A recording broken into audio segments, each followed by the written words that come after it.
Good evening, everyone. This is M. Shanae for Hi-Fi in the Low Light, and I'm back. I had some personal matters that required my full time and attention.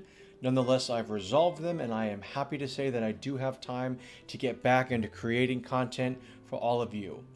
Speaking of you guys, thank you very much. We are now at 300 subscribers, 44 videos, and about a year on this channel. So in the course of the year, guys, I've managed to get 300 subscribers, and really that means a lot to me. So thank you for your watching, thank you for your comments and your interactions. Nonetheless, guys, tonight we're going to talk about two products. The first is an audiophile grade USB cable from iFi Audio. Now, they say that it's going to help you add a better quality of sound to your system and give you a blacker transmission. Now, I own a couple of these. This is a USB Type-C to USB-A female. Now, I did not find that it gave me a blacker sound. I did not find that it added to my overall imaging or that it gave me a better, clearer picture. Rather, what I found from this $15 cable is that the build is impeccable. It is neither too big nor too small. It is neither too stiff nor too loose. It is the right size. It is the right weight. It is solid. So for me, this is a $15 cable. Now, I reached out to purchase two of them. However, I had some problems in finding out where to purchase, and over the course of a few emails, I did get my order placed, but the review team also sent me one for free in exchange for my talking about it. So, and having it now for a couple of weeks, a little over a month now, I have found that it is, again, rock solid. The build quality is excellent, the flexibility is excellent, and overall it is just a very easy cable to use, a very easy cable to manage. Now, I myself have about 5 or 6 other USB cables of the same type. I was personally trying to find one that would work for me. When I say work, I mean find one that wasn't too long, find one that wasn't too stiff, find one that wasn't too loose, just find one that will work. Problem I had is every time I would buy one, I would sometimes spend $1, maybe $8, maybe $9, let's just say an average of $6 a cable every time I went to buy one. And every time that I would buy one, they would last at most 4 to 5 months. So in the course of a year, I've had to buy multiple replacements, and I've wound up spending about $28, almost $30 to keep one cable in one system. And I have two systems, so I've spent like $60, $70 to have one working cable in the systems that I needed. So in comparison, when iFi again launched a cable for $15, I immediately reached out to purchase it. Now, what I have found is not only is the build excellent, not only is it solid, but iFi as a company makes audio products. They're familiar with USB. They use quite a bit of USB, obviously, input for many of their devices. So who better than to build an adapter than a company that has first-hand experience developing products for the USB interface? So I've not had any issues with it, and I don't feel that I will have any problems with the cable in the future. If I do, I of course will report to you guys, because I'm all about a product that has exceptional value and that is built to last. Now, moving forward, the next product that I want to talk about is the iFi Audio xDSD. This is a new Bluetooth DAC and amp from them. Something that you will notice about the xDSD is that its physical design is a little bit different from their previous products. You guys may also recognize this from an earlier video that I did at Axpona, which is where I got to hear it first. Now, the rear of the product is the same as many of their others. They have the option for both the measure and listen digital filters, as well as the USB input. They also have the charging port back here and the digital SPDIF input. On the front side is unique. The power button is also the volume pod. And now this is an analog volume pod that also has some multifunction when you press the button, and you also press the settings button.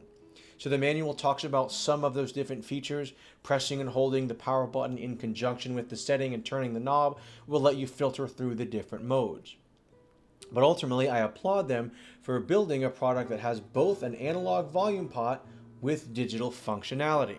Now, solid build, exceptional functionality are strong points of the xDSD. What I also really liked about it was the quality of audio via Bluetooth. You guys may know Bluetooth is not something that I listen to often, but In more recent times, I have acquired a speaker system and I find myself using Bluetooth more and more. Both my wife and I like to connect to it to listen to music in our home while we're cleaning, while we're socializing with one another, while we're eating, cooking, doing whatever, right? So Bluetooth for me is convenient with that speaker system. So that being said, I did hook the xDSD up to my speaker system to test both the quality of audio with an analog cable connection, the quality of audio with a Bluetooth connection, and then I of course wanted to see how it compared to my existing system. Now the speaker system that I have and that I use primarily is I've got a set of JBL 305 MK2s. I have them on ISOMAX rubber feet, which help to isolate some of the vibration and give them a little bit more padding. I also have those sit on speaker stands, and I run the speakers through a JDS Labs UL switcher for volume control, and I have them running through a Furman power conditioner. It's by no means a top-of-the-line system, but I found that the frequency response of the speakers to be very, very even. Now, for the front end, I use a Shanling M3S, and I feed my M3S digital out into an LDAC. Now my M3S has local files for local playback, but I can also use it as a Bluetooth device.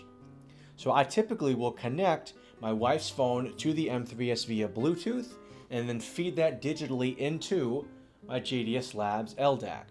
Or if I'm listening, I will use the local files on the M3S, again, digital out into my LDAC. Now I also use coax with my LDAC via a USB to coaxial converter. Now, Bluetooth versus Bluetooth. I did find that the xDSD with its analog line out was equivalent to the Shanling M3S fed digitally into the JDS Labs LDAC. So for me, that's impressive. For a portable to match the quality via Bluetooth of a full system of a full-size DAC, again, I found that to be impressive. However, where the xDSD started to kind of fail and lose some of its value was with local playback. When I connected a cable to the xDSD and compared that to the local playback quality of my M3S, the M3S and LDAC were better than just the xDSD by itself. So when I compared the two out of my speakers, I did find that the xDSD was a bit overemphasized on the top and a little bit loose on the low end and in the mid-range. Now my big problem with the xDSD is this, again, overly bright top end and kind of loose low to mid-range presentation only got worse when I switched to headphones. So headphones, as you guys know, do not have a fairly or almost perfectly flat response. They have a lot more peaks and dips.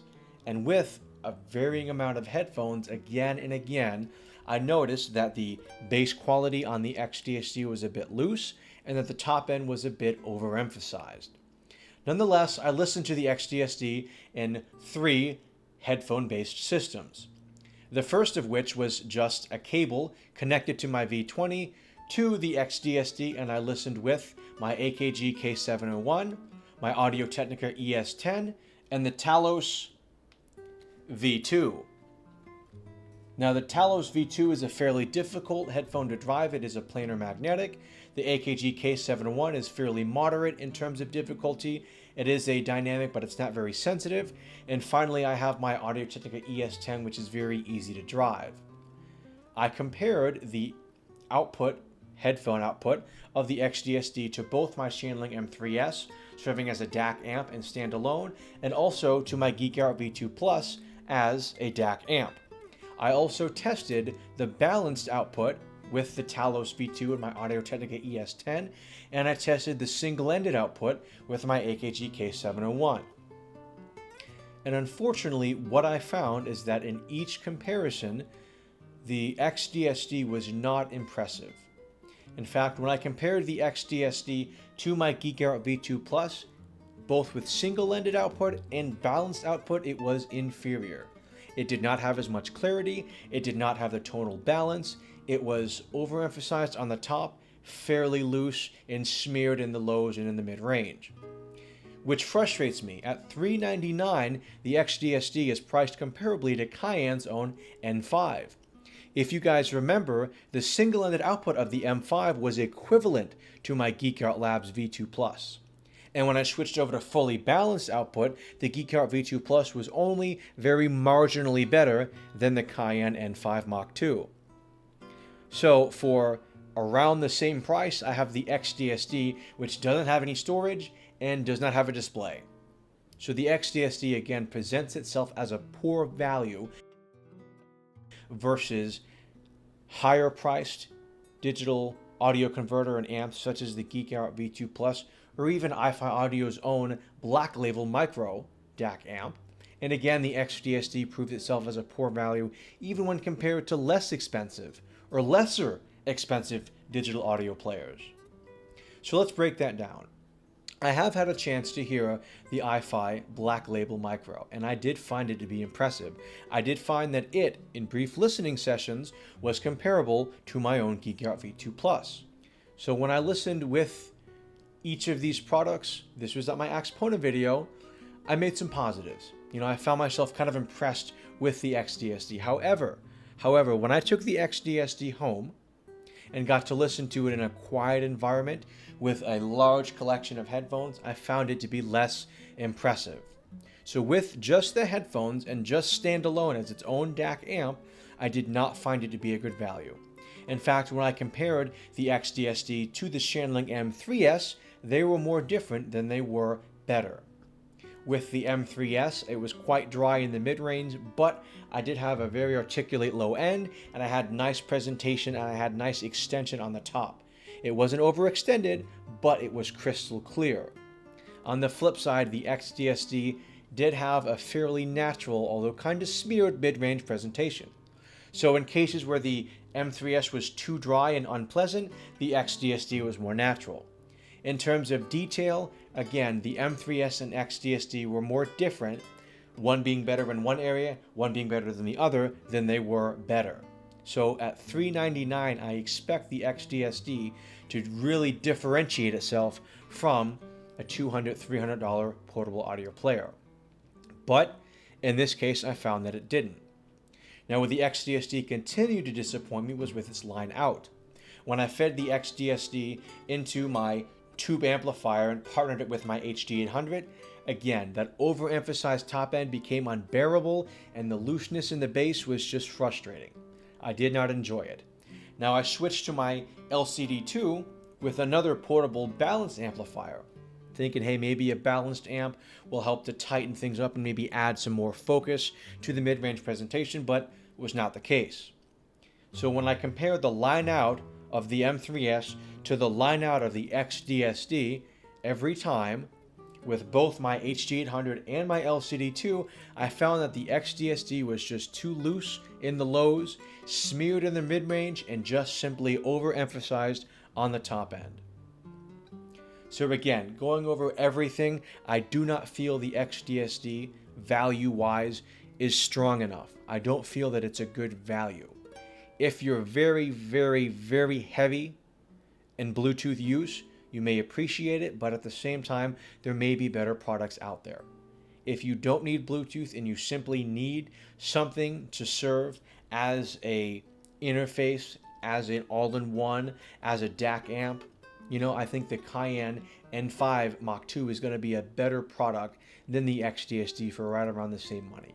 So guys, it doesn't get my recommendation. Nonetheless, I want to thank the iFi team for allowing me the chance to hear it, and I want to thank all of you guys for watching tonight. Hope you have an excellent night. Please subscribe, like the video, and leave your comments and questions for me below. Thank you guys. Have a good night.